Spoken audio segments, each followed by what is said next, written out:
سہیل افریدی صاحب کہہ رہے ہیں کہ فورس بناؤں گا، عید کے بعد ان سے حلف لوں گا عمران خان کی رہائی کے لیے۔ سہیل افریدی صاحب، عمران خان کو جیل میں قید آج 927 دن ہو گئے ہیں۔ رمضان کا پورا مہینہ اور عید کے دن ساتھ شامل کر لیں، اور اس وقت تک اگر اللہ نے عمران خان کی زندگی لکھی اور وہ زندہ ہوا تو اس کو جیل میں قید 960 دن ہو جائیں گے، اور وہ ہر گزرتے دن کے ساتھ جوان نہیں ہو رہا بلکہ بوڑھا اور بیمار ہو رہا ہے۔ سہیل افریدی صاحب، اب تحریک انصاف کے سیاسی رہنماؤں کو کوئی تحریک نکالنے کی ضرورت نہیں ہے۔ مجھ جیسوں کو عمران خان کے حق میں آ کے سوشل میڈیا پہ بولنے کی کوئی ضرورت نہیں ہے، کیونکہ عمران خان نے ہم سے اپنی سب امیدیں ختم کر دی ہیں۔ اس کو ہم پہ اب کوئی بھروسہ نہیں رہا، اس لیے تو وہ اتنے دنوں سے جیل میں اذیتیں بھی سہ رہا ہے اور سارا کچھ کر رہا ہے۔ اس لیے اس نے اپنی بہن سے کہا ہے کہ انہوں نے مجھے مار دینا ہے،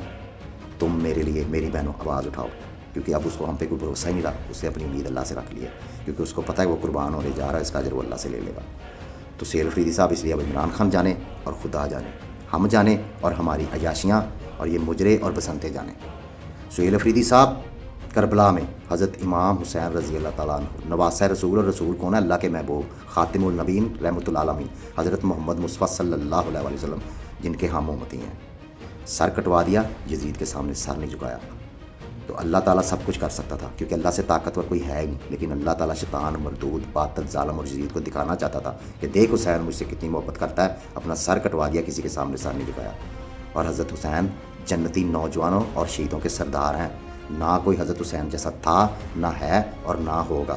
تو عمران خان آج حق کے لیے قربانی دے کر حضرت حسین کی تاریخ کو دہرا رہا ہے، اور یہ تحریک کو دہرا کے عمران خان حضرت حسین کے غلاموں میں شامل ہو گیا ہے۔ اور جب جنتی نوجوان اور شہیدوں کا سردار ہو اور کوئی اس کا غلام بن جائے تو پھر کچھ نہ کچھ تو اجر اللہ اس کو دے گا نا۔ تو باقی رہ گئی ہم قوم، ہم کوفہ والوں کی تحریک کو دہرا رہے ہیں، ہم حق کے ساتھ نہیں کھڑے ہو رہے، باطل کے سامنے سر جھکا کے بیٹھے ہیں، ہم بھی اپنا اجر دیکھ لیں گے۔ اس لیے یہ والا جو فیصلہ نا آپ قیامت پہ چھوڑ دو،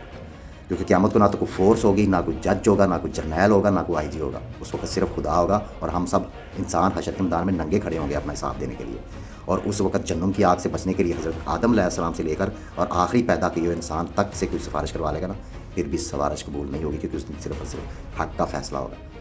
تو سہیل افریدی صاحب، اس دن ہم دیکھیں گے کہ عمران خان کا نامہ مال اس کے دائیں ہاتھ میں ہے یا بائیں ہاتھ میں، ان حکمرانوں کا نامہ مال ان کے دائیں ہاتھ میں ہے یا بائیں ہاتھ میں، اور ہم قوم کا نامہ مال دائیں ہاتھ میں ہے یا بائیں ہاتھ میں ہے، کیونکہ اللہ نے پوچھنا ہے کہ زندگی کو حق کے لیے گزارا یا باطل کے ساتھ کھڑے ہو کر گزارا۔